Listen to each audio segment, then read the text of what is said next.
Hey guys, it's me again, Kathy here, Ilocana, Ilongga, Bisaya Gal. Welcome back to my channel, and for tonight's video, mamamasyal na naman po tayo sa downtown Las Vegas. And meron po kaming pupuntahan doon na isang restaurant. It's more of a Hawaiian slash Filipino cuisine. And meron po kami doong target na kainin, but it has to be late night. So, pasyal-pasyal tayo and then kakain and uuwi. So, stay tuned!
So, nandito tayo sa parking lot, pero nakalimutan ko yung mask ko, so pinakuha ko muna.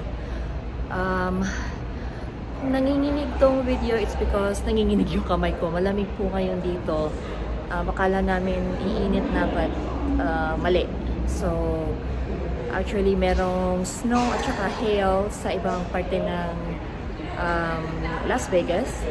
And talagang malamig ngayon. Bumalik na rin yung snow sa Mount Charleston. At ngayon, ang tagal naman para makapasok na.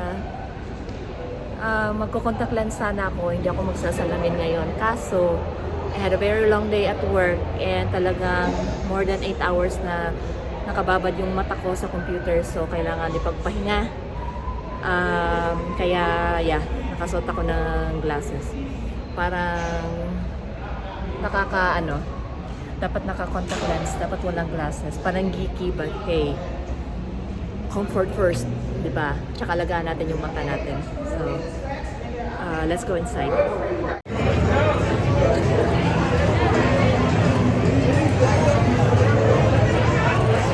Sobrang dami ng tao dito ngayon.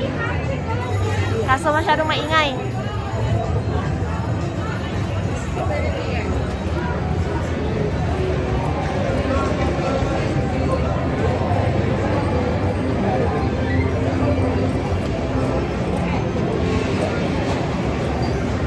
So, from Golden Nugget, lalabas kami ng Fremont, tapos pupunta dun sa California Hotel and Casino.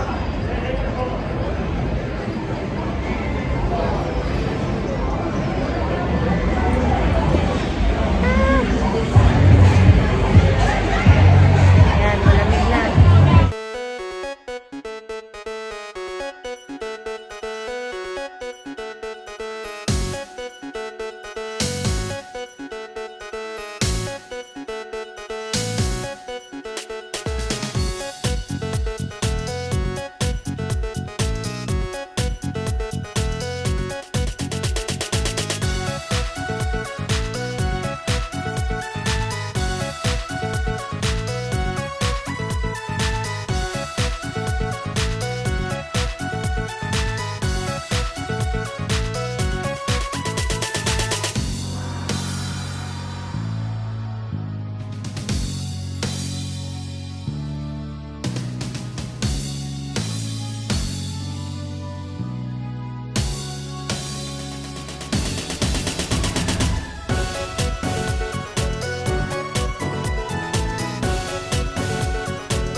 sa California Hotel and Casino.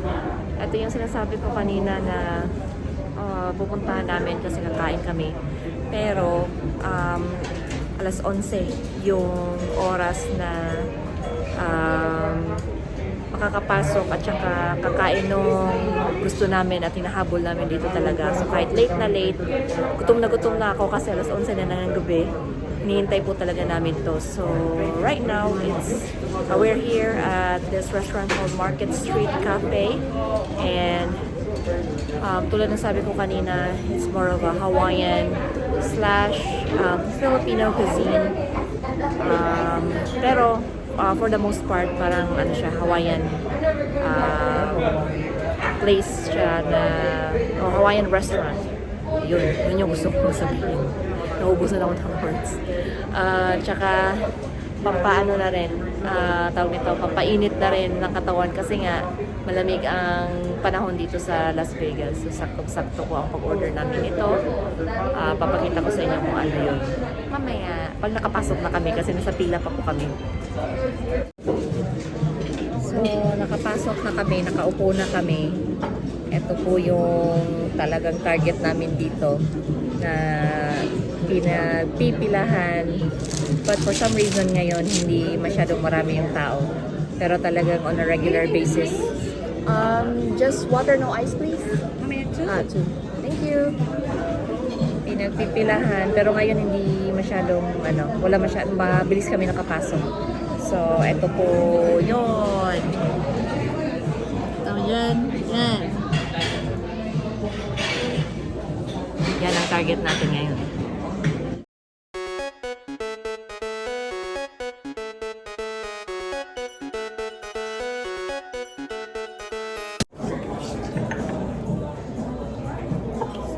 Meron kaming kanin, tapos sopas, yung oxtail soup, and then, cilantro ba to? Cilantro at saka minced ginger. Hindi na ako mag-chopstick dahil nasabaw naman.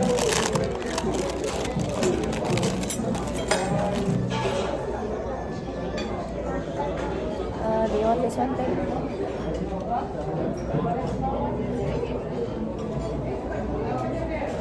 Thank you.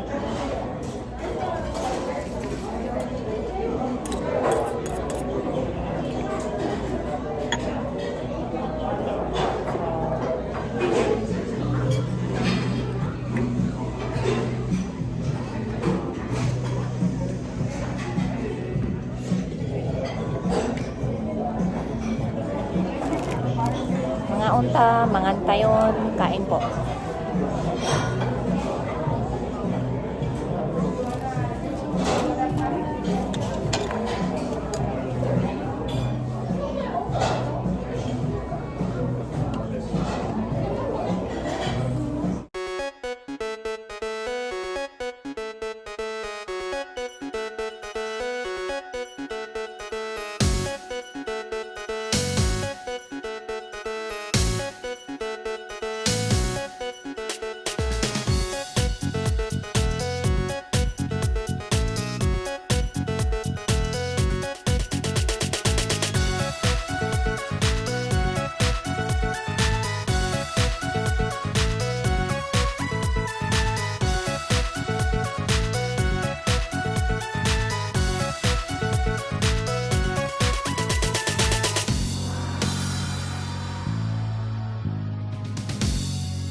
Ayan, may karambola po na nangyayari dyan sa likod. Tumatakbo kami kasi sa gulo na yan, hindi po natin alam kung may mga dalang baril yung mga yan. Ewan ko, mga kabataan. Kaya, ang tanong, paano kami makakatawid kasi nandun sila sa daanan namin. Iba na ang mga kabataan ngayon. Nakakatakot na.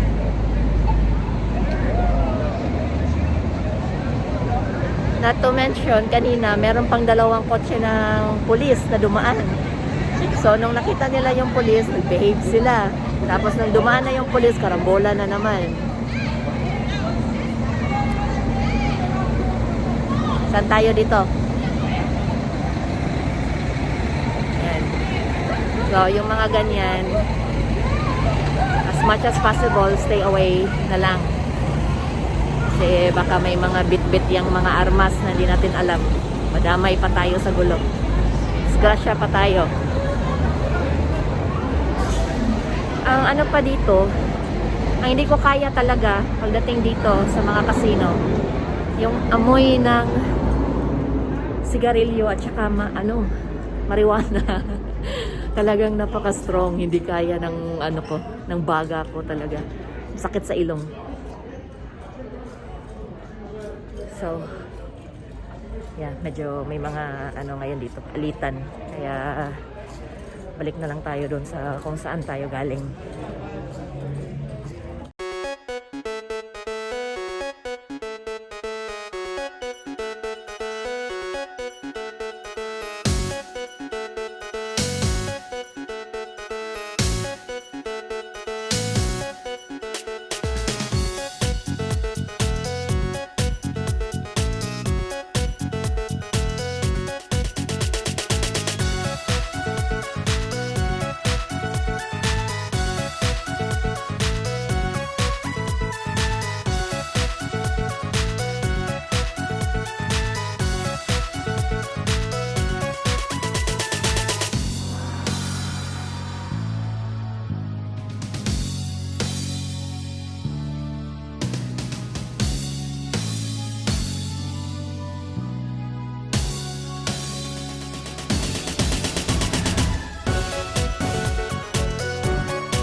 So, dito kami nakapark sa pinakataas nitong building na to.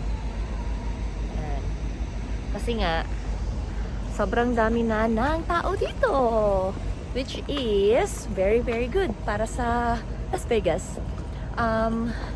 Kasi parang nag-ano na yata sila na mag-open at least 50% capacity na ng mga establishments yata, kung tama ako. So, talagang balik sa buhay na ang Las Vegas. Syempre, meron pa rin mga konting restrictions, social distancing, hindi nasusunod dito sa strip or sa downtown Las Vegas.